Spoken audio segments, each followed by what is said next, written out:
Hola, ¿qué tal están? Bienvenidos. Soy José Manuel López García. Falacias informales. Bienvenidos también los oyentes de Radio Sofando de México. Quiero hablarles de las falacias informales porque me parecen realmente interesantes saber exactamente lo que son, cómo se producen, para que se evite su uso y, por tanto, razonemos de una mejor manera, de una forma absolutamente correcta, rigurosa y precisa, que sería, lógicamente y claramente, lo deseable. Voy a empezar por algunas, las que yo considero así más significativas o más importantes.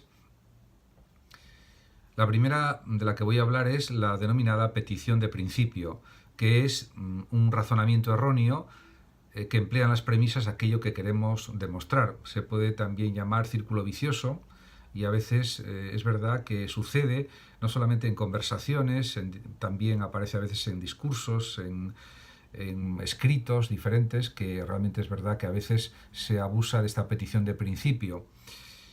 Ejemplo de esta petición de principio o círculo vicioso, podríamos decir: lo que afirma este libro es verdad porque coincide con lo que dice el profesor, y al revés también podría ser cierto, sería un ejemplo de petición de principio.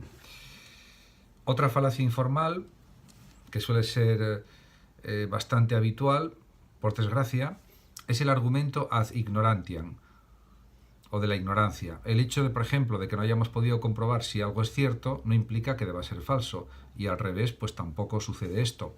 Y esto hay que tenerlo muy en cuenta a la hora de hablar, a la hora de argumentar, a la hora de discutir, etc. Otro argumento importante también, que es una falacia informal, es el argumento ad baculum o argumento del bastón, en castellano, y que consiste en forzar a alguien mediante amenazas para que acepte nuestras afirmaciones. Y esto pues a veces sucede en la realidad y no es aconsejable, desde luego. Hay que basarse en argumentos, diríamos, sólidos, consistentes, en unas premisas verdaderas y en una conclusión derivada también verdadera. Otro argumento que también es una falacia informal y que también es frecuente es el ad hominem, argumento ad hominem, hacia el hombre o al hombre. Este argumento ad hominem consiste en que se argumenta contra la persona, contra el hombre, intentando rechazar una afirmación simplemente descalificando a la persona que la dice, que la enuncia. De esta manera, ni siquiera se analiza el contenido de lo que la otra persona dice, porque la respuesta que se ofrece es simplemente o es claramente un ataque personal. Esto tendría que evitarse siempre al realizar argumentos ad hominem, y siempre hay que analizar, por supuesto, los argumentos, las ideas, los conceptos empleados, y de una manera coherente, consistente y rigurosa. Otra falacia informal es el denominado argumento ad populum o argumento al pueblo, y es el que trata de convencernos de que una afirmación es cierta porque la mayor parte de la gente la acepta. Y esto no es verdad, porque puede haber afirmaciones que sean erróneas o falsas, y aunque mucha gente piense que son verdaderas, se puede demostrar, comprobar o verificar que son falsas.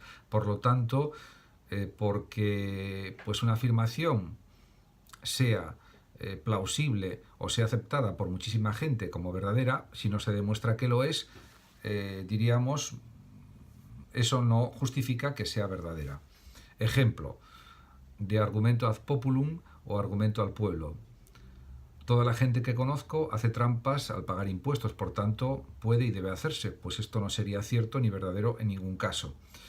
O, por ejemplo, supongamos que cierta afirmación es compartida por la mayoría de la gente. ¿Significa esto que la afirmación es cierta? No necesariamente. Puede ser cierta o no, dependiendo de una comprobación real y efectiva y adecuada, ¿no?, de si la afirmación es cierta o no, si se puede verificar o no.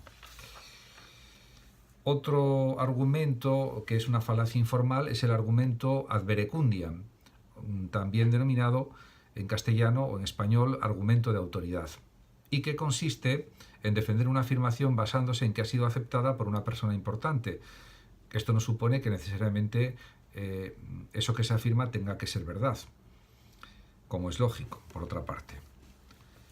Otra falacia informal que suele ser también frecuente es el argumento post hoc ergo propter hoc, que significaría ha sucedido después de esto, así que es consecuencia de esto. Es como si un estudiante se pone pues ropa amarilla y aprueba un examen, entonces cree que si no pone ropa amarilla no va a aprobar el examen. Serían planteamientos de tipo engañoso, falaz, supersticioso y erróneo en cualquier caso.